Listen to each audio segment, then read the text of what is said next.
Here with attorney Rod Sullivan, who is also an author, and he's here to discuss his latest book. Thank you for coming in. Thank you, Karen.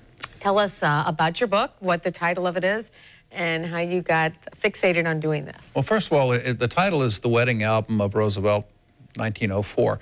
And basically how it came about originally is I acquired a wedding album from the wedding of Helen Roosevelt Robinson and Douglas Robinson from 1904. Okay, and we happen to have that with us. Voila, and we're going to take a shot of it. This is it, and you can see this is really old. This is a big-time antique. Exactly. And inside the wedding album, and we have his... Right. Well, the guest of honor was, of course, Theodore Roosevelt, who was then the President of the United States. He was at the height of his popularity. But there are also all of these people who were involved with Theodore Roosevelt throughout his life who made him successful. You know, there's that old saying about behind every great man, there's a great woman.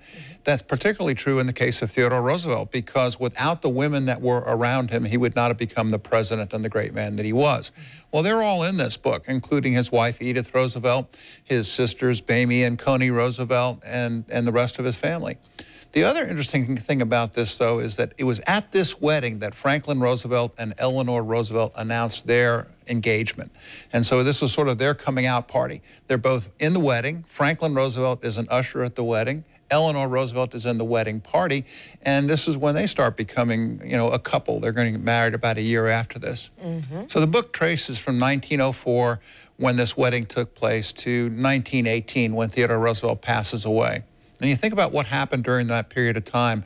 Theodore went from the most popular president in the United States at that time to being sort of a pariah.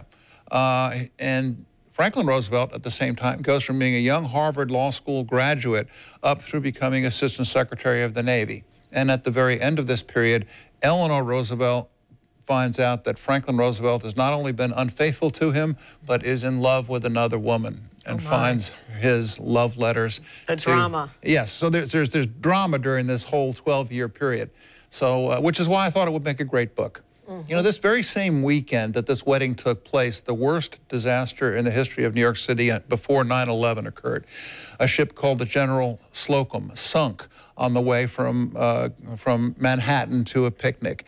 And this plays into the book because one of the people who lost his fiancée in that was the later person who attempted to assassinate Theodore Roosevelt, walked up to him and shot him in the chest, and Roosevelt survived.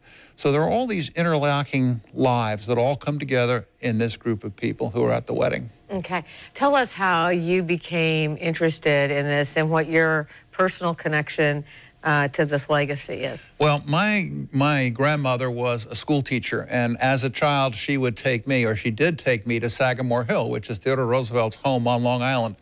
And she's very tiny, and we would go with the Park Service officer, and we get to the bathroom, and she would say to the guy who was giving the tour, "Do you know who put the plumbing in here?" And the poor Park Service guy would say, "I have no idea, ma'am." And he'd say, "My grandfather, or my father, his grandfather put the plumbing." And so this was your grandfather, her father, and she felt like she was proud. She had a connection to the plumbing in Sagamore Hill, which led into a family interest in Theodore Roosevelt. I gotcha. So you've been hearing about this since you were a little boy. Exactly. And I've actually been collecting Roosevelt documents and reading about Theodore Roosevelt my entire life. And it just came time in my life to take all of that information and put it out on the page as a book for other people to see. Okay. And the book, if you're interested, is right here. There's a copy of what the cover looks like. Right. Now, the book is not yet available, but this would be a fantastic gift for a Christmas present for maybe somebody's grandfather or father, because it's going to be out when Christmas of next year? Yeah, there's such a long lead time between when a publisher accepts a book and when it's actually available that the goal is to have this available for you to give to your father, your brother, your grandfather, whatever it may be, for Christmas of 2018. Okay. So if you're in the bookstore prior to Christmas 2018 and you see this, say, "Hey, I remember Look Local," and I'm going to go out and buy that book. I know you're going to come back and talk about it before then anyway. I will. Is there any final thoughts you'd like to leave us with? Well, I just think I want to reiterate the fact that while most Theodore Roosevelt books and Franklin Roosevelt's are about the men and their accomplishments, this book is very much about the women who made them successful. Okay. And, you know, like we always say, but behind every strong man is a stronger woman. And you say that's true, right? And in Theodore Roosevelt's case, that's particularly true. All right. Rod Sullivan, thank you very much. Oh, don't forget the special. This is for anybody that's watching right now. You can begin reading the book because you're going to be able to download a free chapter by going to Prof Change. Is that right? Yeah, profchange.com has a free chapter plus photographs and a description of the book on it. So take a look. We'll definitely do that. All right, Rod Sullivan, thanks again for coming in. Thank you, Karen. You bet. Coming up next, 904thin.com, helping you lose weight and get healthy at the same time.